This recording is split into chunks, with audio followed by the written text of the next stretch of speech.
Praise the Lord, brothers and sisters, JRK Church. Kamusta na po kayo? I miss you all and I hope lahat po kayo ay nasa mabuting kalagayan. I was reading the Bible and I'd like to share this passage with you.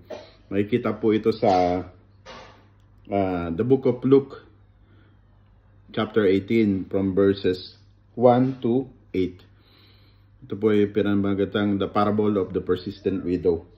Ang sabi po rito, then he spoke a parable to them that men always ought to pray and not lose heart, saying, there was in a certain city a judge who did not fear God, nor regard men. Now there was a widow in that city, and she came to him, saying, get justice for me from my adversary.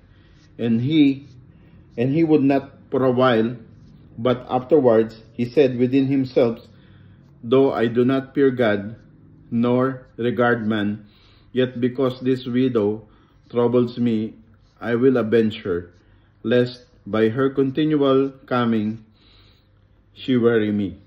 Then the Lord said, hear what the unjust judge said, and shall God not avenge his own elect, who cry out day and night to him, though he bears long with them? I tell you that he will avenge them speedily. Nevertheless, when the Son of Man comes, will he really find faith on the earth? Praise the Lord. So mga kapatid, dalawa man po ang gusto ko pong i-stress dito. First is, ang sinabi po ng Lord dito in verse 1, sabi niya, then he spoke a parable to them that men always ought to pray and not lose heart. Napaka-importante po nito na we always ought to pray and not lose heart. In other translation, ang sabi niya po dyan is not give up. Huwag po tayo mag-give up sa panalangin. Sometimes may mga panalangin po tayo na maaring piling natin na hindi dinidinig ng Lord. Pero make no mistake, naririnig niya po ang panalangin natin. As long, really, if it's according to His will. Of course, if it's not according to His will, like we are praying for something that is not right, hindi po yan didinggin ng Lord.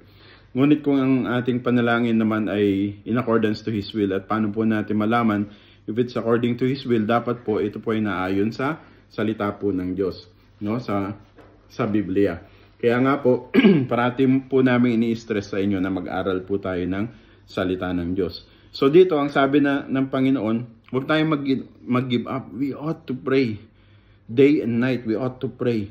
Yun po yung isang punto. And pangalawang punto, yung sinabi niya po dito, and shall God not avenge His own elect, who cry out day and night to Him, though He bears long with them. See, yung mga elect, no? Sino yun? Kayo yun, tayo yun, mga mga mananampalataya ng Diyos. Cries out to Him means pray to Him day and night. Dapat we pray to Him day and night. Sabi nga in the book of 1 Thessalonians chapter 5, as we have heard in the preaching, no, that we should pray unceasingly, continually. And finally, sabi dito, I tell you that He will avenge them speedily. Nevertheless, when the Son of Man comes, will He really find faith on the earth? So yun ang tanong.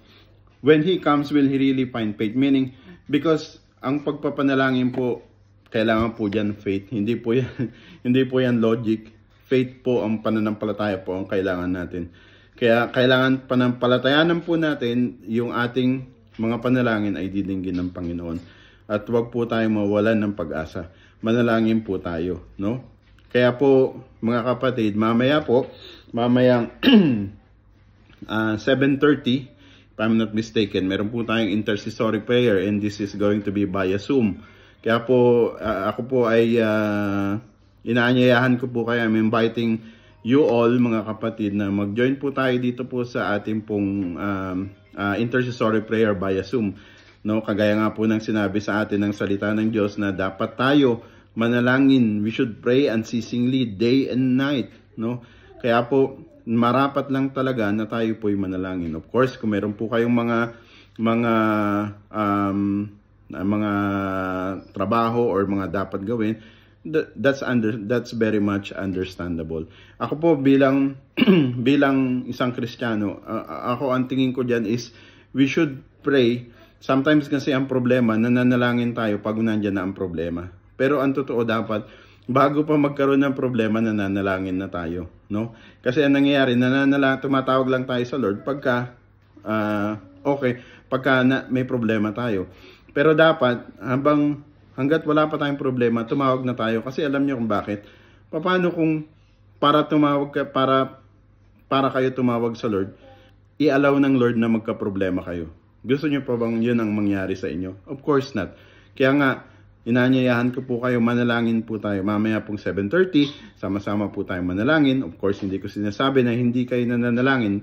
I know lahat tayo nananalangin individually, but corporately, we are being asked by the Lord na dapat manalangin tayo. No? Kaya nga, nung tinanong ng mga disipulo, paano manalangin? Ang sabi ng Panginoon, Our Father. So, our, ibig sabihin, my. Pag my kasi, ako lang yun. Pero ang sabi ng Lord, our, meaning sama-sama nananalangin, no? Kaya po mamaya po, sama-sama po tayo manalangin. Iimbitahan ko po kayo. And see you all there sa Zoom po. Na-share po natin yung Zoom po para po sa ating intercessory prayer mamaya. God bless.